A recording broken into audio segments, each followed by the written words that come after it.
Hello and welcome to All Access Sports. I'm Lou DiVizio. Even though the MHSAA can't enforce rules on bullying, they've done their best to increase awareness across the state of Michigan. You just can't do that when you're struggling to score goals. The Spartans lost the second game of that series in Kalamazoo 4-1. It took just 6 games for the mighty Tigers to fall, the final blow being Red Sox right fielder Shane Victorino's 7th inning grand slam. Hi Coach, and welcome to the show. And just like that, when you do that on a 2-on-1, then it's an odd man rush the other way. Leland managed Detroit to 2 pennants and 3 consecutive division titles for the first time in over a century. Now I see all of this stuff that you brought. Are you going to be handing out stuff like this at the games? Well, it's pretty simple. They got to find a way to put the puck in the net. With so much attention being paid to the Legends Division champion football team, the #1 ranked basketball team, and the struggles of the hockey club, some of the smaller MSU sports are being overlooked. Okemos battled the Holt Rams in their latest home football game as they tried for their second win in conference play. Finding his legs, finding his goal-scoring touch, and in the post-game interview too, he sounds confident. They cannot make errors like these, especially in succession, if they want to chalk up a W.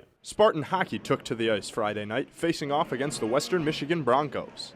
In MSU's first contest in 2 weeks, the team looked energized through the early going, but they struggled to create many scoring chances. The Spartans' offense took a step back in the second period, firing only 5 shots on goal.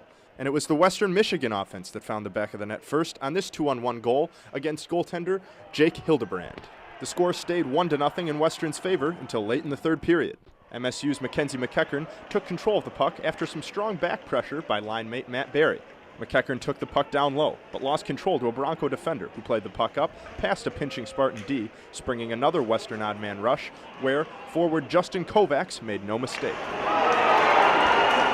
Western Michigan would hold on for the 2-0 shutout win. MSU saw some positives to draw from after the game, even with the loss. Both last year's leading scorer, Matt Barry, and MSU's leading minutes logger, John Drager, played in their first contest. After the game, Barry spoke about how he felt in his first game back. You can't really practice to be in game shape, so it's going to take me a second to get my wind back. But I felt pretty good out there for the most part. I didn't feel too out of place, so that's good, and hopefully I can just keep getting better as the season goes on. Yeah, after a couple more games, I should be back to full speed again. Drager said with such a young group, he thinks positivity is the right approach to turn things around. We just got to stay positive, and we definitely have to have more talk and more positivity on the bench. Definitely, helping especially our younger guys out. Definitely get them hopping, get them firing. Coach Tom Anestis also felt that the team needed to make some adjustments, especially in their decision making. That's where as we gain experience, we have to be better. And I think we had a couple 2-on-1s where we didn't get a shot on goal. You got to get good shots on goal, and you got to get shots that give you a chance to maybe have a second or a third shot. In East Lansing, this is Lou DiVizio, Home TV.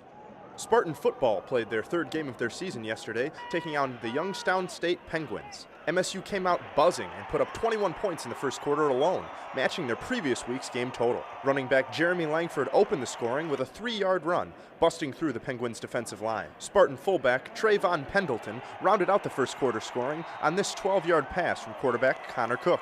Shalik Calhoun in the Spartan defense had yet another stellar performance, allowing just 51 rushing yards and only 172 yards against total. But the story again was the quarterback situation, and Coach D'Antonio quickly gave an answer to the question on everyone's mind. Connor Cook's #1 quarterback this, yes. Coach D'Antonio went on to explain exactly why he feels Cook is the right man to lead this football team. He's got good arm strength, great arm strength. He's a big, strong, physical guy. This guy's 6'4", 228 pounds. He's got a rocket arm. He's got good feet, and the thing that he's lacking probably is long-term game experience, which he got today. After the game, Connor Cook talked about what comes with knowing that he's been given the reins. The confidence is just growing. It's growing in practice, it's growing in the games, and then I think just today, when Coach D said that I'm going to be the guy and I'm going to get a majority of the reps and I shouldn't worry about any other QBs going in, that kind of just took control and kind of just really reassured me and made me, believe in myself. Heading into next week's game against tough opponent Notre Dame, Cook explained why this week was such a huge step in the right direction. It's reassuring, especially going into South Bend next week, going into Notre Dame next week, because we know they're a great opponent. And to go in there with the stuff that we did today, offensively with the wideouts, running backs running the ball, QBs making plays, it's just a good feeling. The Spartans will play in South Bend against the Fighting Irish on Saturday. For Home TV, this is Lou DiVizio.